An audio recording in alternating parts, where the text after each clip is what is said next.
Hello, everybody. Asher Wildman here. Destination Space News now. Time 4:01. We are getting closer and closer to that big launch. We're counting down, of course, to the Axiom-2 mission launch from our Space Coast. But let's take a live look now at the launch pad. As you can see, it is looking to be a very nice day out there on the Space Coast. Blue skies.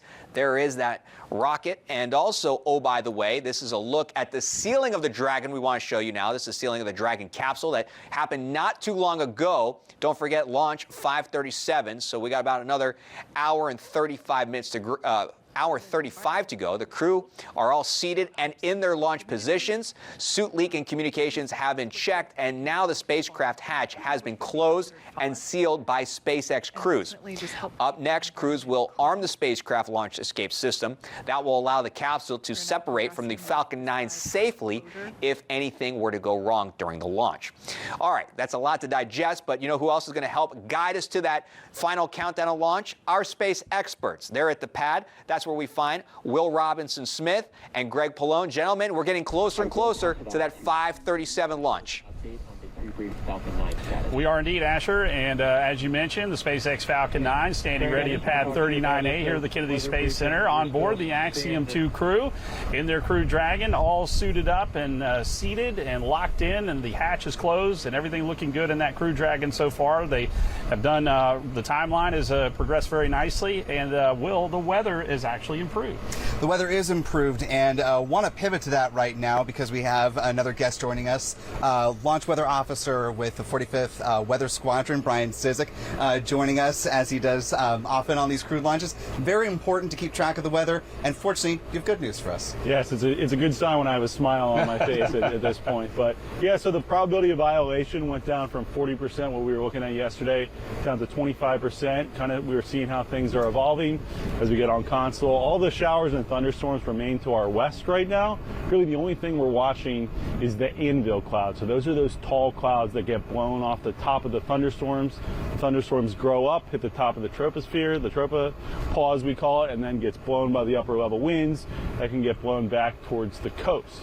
So that's what we're watching. Those can carry the charge from the thunderstorm, so it could pose a triggered lightning risk. A rocket can actually induce a lightning strike that wouldn't have naturally occurred. So anyway, we have rules in place to prevent that from happening. So that's really the one thing we're watching right now, but overall, probability of violation sits at 25%, and hopefully that could continue to drop. Much, much better. And, yeah. you know, the most visible thing, since we're all on the ground, is you look at the ground weather, but it's equally, if not more important, to find out the flight path and how the weather's looking in that direction.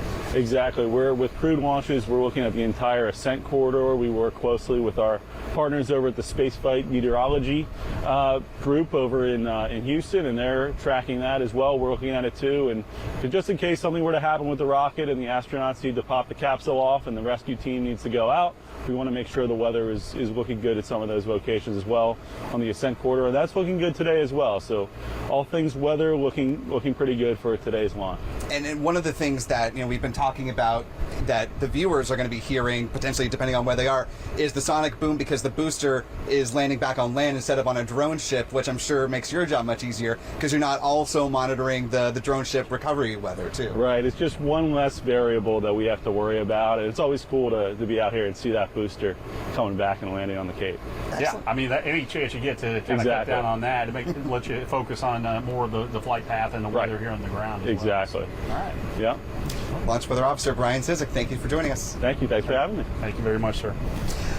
Couple notes as we continue on down, Greg. Of course, we're continuing to listen into the mission loops, and one of the things that they discussed about 6 or 7 minutes ago is that as they were doing the closing of the capsule door, there was a couple of loose cargo straps that they had to address, and we're also hearing that there may be possible leak that they are working in an isolation valve.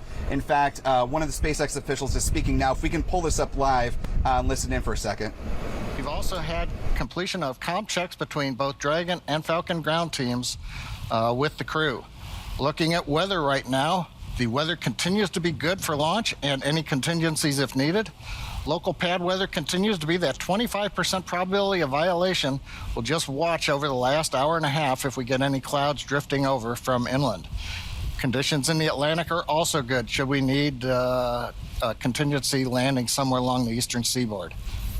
Falcon 9 team will begin bleed in at T-minus 1 hour and 10-minute mark of the Merlin engines. And the latest update we've heard from the SpaceX team out at 39A, the support crew is leaving the crew access arm with the hatch closed. All their work is finished.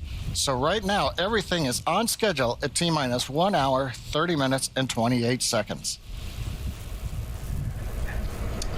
Okay, we've got a little bit of a recap of the weather that we just heard from our weather officer right there from the SpaceX team. So again, it appears the crew is leaving the pad and things are on track. We will be monitoring just to see if there are any issues. Of course, pass that along when that comes through. Again, launch time 5:37 p.m. Instantaneous liftoff to the International Space Station. Axiom-2 crew ready for flight. Hopefully things will go well with the rest of the timeline. We'll be monitoring that, and we will be back with you in just a little while. For Will Robinson-Smith, I'm Greg Pallone, Spectrum News 13.